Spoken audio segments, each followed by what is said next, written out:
श्री गणेशाय नमः। नागेंद्राय त्रिलोचनाय भस्मांगराय महेश्वराय नित्याय शुद्धाय दिगंबराय तस्मै नकाराय नमः शिवाय। ओम नमः शिवाय। जय भोलेनाथ की, जय माता पार्वती की। आप सबका आज की सावन मास की पावन कथा में हार्दिक स्वागत है। भगवान शंकर और माता पार्वती आप सभी भक्तों की समस्त मनोकामनाएं पूर्ण करे।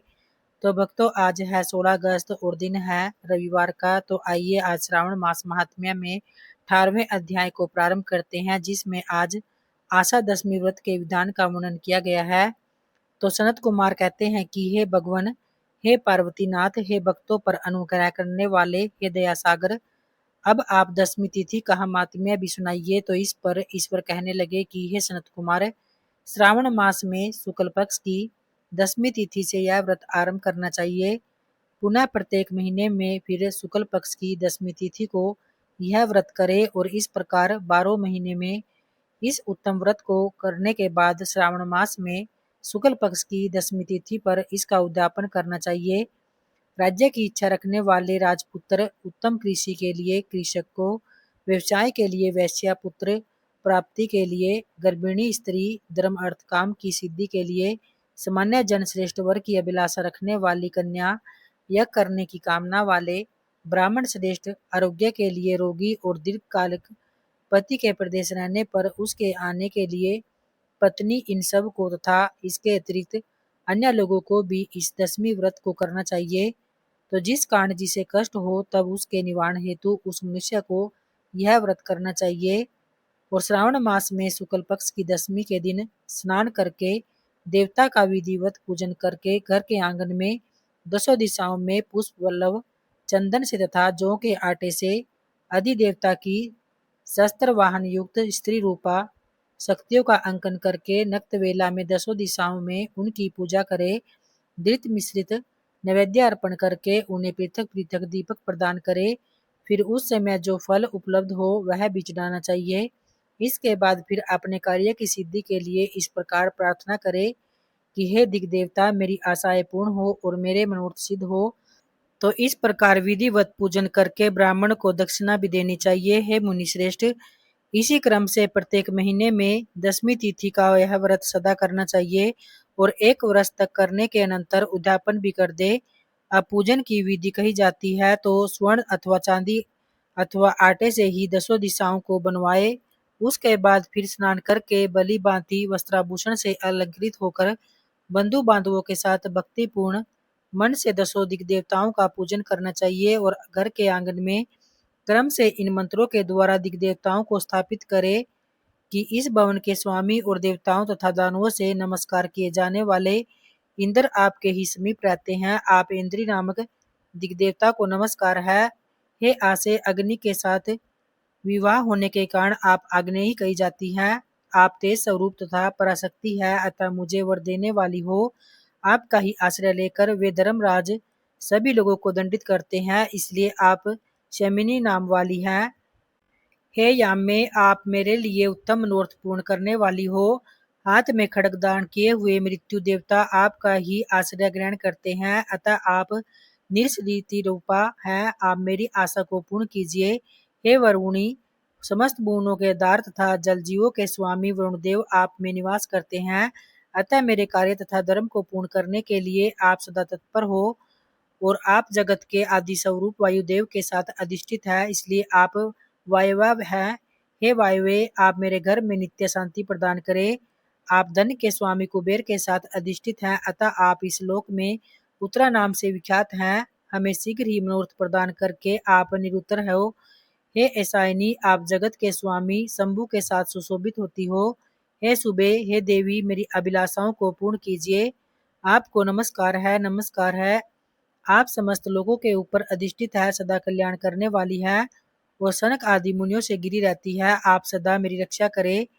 सभी नक्षत्र, ग्रह, तारागण तथा जो नक्षत्र माताएं हैं और जो भूत प्रेत तथा विघ्न करने वाले विनायक हैं, उनकी मैंने भक्ति युक्त मन से भक्ति पूर्वक पूजा की है। वे सब मेरे अभिष्ट की सिद्धि के लिए सदा तत्पर हो और नीचे के लोकों में आप सर्पों तथा नेवलों के द्वारा सेवित हो, अतः नाग पत्नियों सहित आप मेरे ऊपर प्रसन्न होइए। इन मंत्रों के द्वारा पुष्प धूप आदि से पूजन करके फिर वस्त्र अलंकार तथा फल निवेदित करना चाहिए। इसके बाद वाद्य ध्वनि, गीत नृत्य आदि मंगल कृत्यों और नाचती हुई श्रेष्ठ स्त्रियों के साथ जागरण करके रात्रि व्यतीत करनी चाहिए। फिर कुमकुम, अक्षत, तांबूलदान, मान आदि के द्वारा भक्तिपूर्ण मन से उस रात्रि को सुखपूर्वक व्यतीत करके प्रातःकाल प्रतिमाओं की पूजा करके ब्राह्मण को प्रदान करे और इस विधि से व्रत को करके क्षमा प्रार्थना तथा प्रणाम करके मित्रों तथा प्रिय बंधु जनों को साथ लेकर भोजन करना चाहिए। हे तात, जो भी मनुष्य इस विधि से आदर पूर्वक दशमी का यह व्रत करता है वह सभी मनोवांछित फल प्राप्त कर लेता है। और विशेष रूप से स्त्रियों को इस सनातन व्रत को अवश्य करना चाहिए, क्योंकि मनुष्य जाति में स्त्रियां अधिक श्रद्धा कामना प्रायण होती है। अतः हे मुनि श्रेष्ठ, धन प्रदान करने वाले, यश देने वाले, आयु बढ़ाने वाले तथा सभी कामनाओं का फल प्रदान करने वाले इस व्रत को मैंने आपसे कह दिया है, तो तीनों लोकों में अन्य कोई भी व्रत इसके समान नहीं है। हे ब्रह्मपुत्रों, मैं श्रेष्ठ वांछित फल की कामना करने वाले जो भी मनुष्य दशमी तिथि को दसों दिशाओं की सदा पूजा करते हैं, उनके हृदय में स्थित सभी बड़ी कामनाएं को वे दिशाएं फलीभूत कर देती हैं। और इसमें अधिक कहने से क्या प्रयोजन है। हे सनत कुमार, यह व्रत मोक्षदायक है, इसमें संदेह नहीं करना चाहिए। तो इस व्रत के समान न तो कोई अन्य व्रत है और न ही हो सकता है। ओम नमः शिवाय। तो इस प्रकार से भक्तों, श्री स्कंद पुराण के अंतर्गत ईश्वर सनत कुमार संवाद में श्रावण मास महात्म्य में आशा दशमी व्रत कथन नामक 18वां अध्याय संपूर्ण हुआ। जय भोलेनाथ की, जय माता पार्वती की। और आइए अब सावन मास के महीने में भगवान शिव और एक गरीब भगत की कहानी को सुनते हैं। बहुत समय पहले की बात है। एक छोटे से गांव में एक गरीब ब्राह्मण रहता था और उसके परिवार में उसकी पत्नी और एक छोटा बेटा भी था। ब्राह्मण बहुत ही गरीब था, लेकिन भगवान शिव का बहुत बड़ा भक्त भी था। जब भी सावन का महीना आता वह प्रतिदिन प्रातः उठकर स्नान करता और जंगल से बेलपत्र लेकर भगवान शिव के मंदिर में जाता। उसके पास न तो दूध था और न ही घी और न ही महंगे फूल और न ही पूजा की कोई बड़ी सामग्री थी। वह केवल एक लोटा जल और कुछ बेलपत्र भगवान शिव को अर्पित करता और हाथ जोड़कर कहता कि हे भोलेनाथ, मेरे पास आपको देने के लिए कुछ भी नहीं है। मेरे पास केवल मेरी श्रद्धा है। कृपा करके मेरी इस छोटी सी पूजा को स्वीकार कर लेना। तब भगवान शिव अपने भक्त की सच्ची भक्ति देखकर बहुत ही प्रसन्न होते हैं। और एक वर्ष सावन का महीना आया। तब उस वर्ष गांव में बहुत भयंकर अकाल पड़ गया। खेत सूख गए, कुएं में पानी कम हो गया और लोगों के घरों में अनाज समाप्त होने लगा। तब ब्राह्मण के घर में भी कई दिनों से भोजन नहीं बना था और उसकी पत्नी बड़ी दुखी होकर कहने लगी कि हे स्वामी, घर में अब एक दाना भी अनाज नहीं बचा। बच्चे को बहुत भूख लगी है, आप कुछ काम खोज कर लाइए। तो इस पर ब्राह्मण कहने लगा कि तू चिंता मत कर, हमारे भोलेनाथ सब ठीक कर देंगे। लेकिन उस दिन भी उसे कोई काम नहीं मिला। फिर शाम को वह बहुत दुखी होकर शिव मंदिर में जा पहुंचा और मंदिर में भगवान शिव के सामने बैठकर उसकी आंखों से आंसू निकल पड़े। उसने कहा कि हे महादेव, मैंने कभी आपसे धन नहीं मांगा, मैंने कभी कोई सुख सुविधा नहीं मांगी। आज केवल इतना चाहता हूँ कि मेरे परिवार को 2 वक्त का भोजन मिल जाए। तो इतना कहकर उसने अपना अंतिम लोटा जल शिवलिंग पर चढ़ाया और कुछ बेलपत्र भी अर्पित किए। और उसी समय मंदिर में एक वृद्ध साधु आए। साधु ने ब्राह्मण से पूछा कि बेटा, तुम इतने दुखी क्यों हो रहे हो। तो ब्राह्मण ने अपनी सारी बात उस साधु को बता दी और साधु मुस्काए और बोले कि तुम्हारा विश्वास ही तुम्हारी सबसे बड़ी संपत्ति है। कल सावन के सोमवार को तुम भगवान शिव का अभिषेक करना और मंदिर के बाहर बैठे किसी जरूरतमंद को भोजन भी कराना। फिर जो होगा भोलेनाथ की इच्छा से होगा। तब ब्राह्मण के पास स्वयं खाने के लिए भी भोजन नहीं था, फिर भी उसने साधु की बात को भगवान शिव का आदेश मान लिया। और अगले दिन सावन का सोमवार था। तो ब्राह्मण सुबह जल्दी उठा, उसने घर में बचा हुआ थोड़ा सा आटा लिया और उसकी पत्नी ने उससे कुछ छोटी सी रोटी बनाई। तो ब्राह्मण ने रोटियां मंदिर के बाहर बैठे एक भूखे वृद्ध को दे दी और वृद्ध ने भोजन ग्रहण किया और आशीर्वाद देते हुए कहा कि भोलेनाथ तुम्हारे घर को कभी खाली न रखे।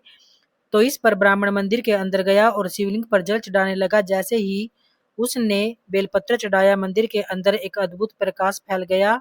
तब ब्राह्मण ने आंखें बंद कर ली और तभी उसे भगवान शिव की दिव्य वाणी सुनाई दी कि हे वत्स, तुम्हारी भक्ति ने मुझे अत्यंत प्रसन्न किया है।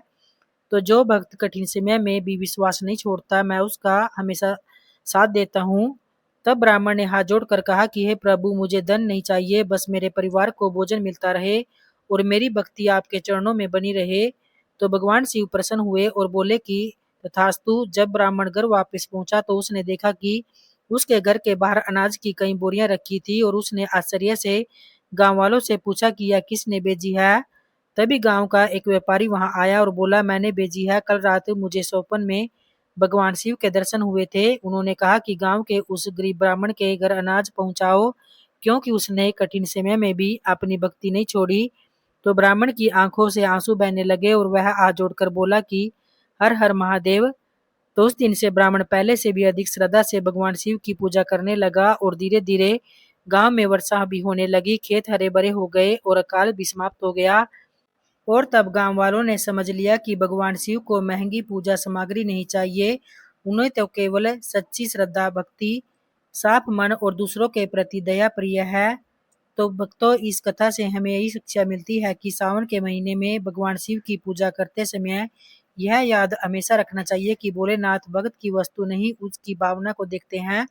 एक लोटा जल और एक बेलपत्र भी यदि सच्चे मन से चढ़ाया जाए तो वह भगवान शिव को अत्यंत प्रिय है। और जो भी व्यक्ति स्वयं कठिनाई में होते हुए भी किसी जरूरतमंद की सहायता करता है, उस पर महादेव की कृपा अवश्य होती है। इसलिए सावन में भगवान शिव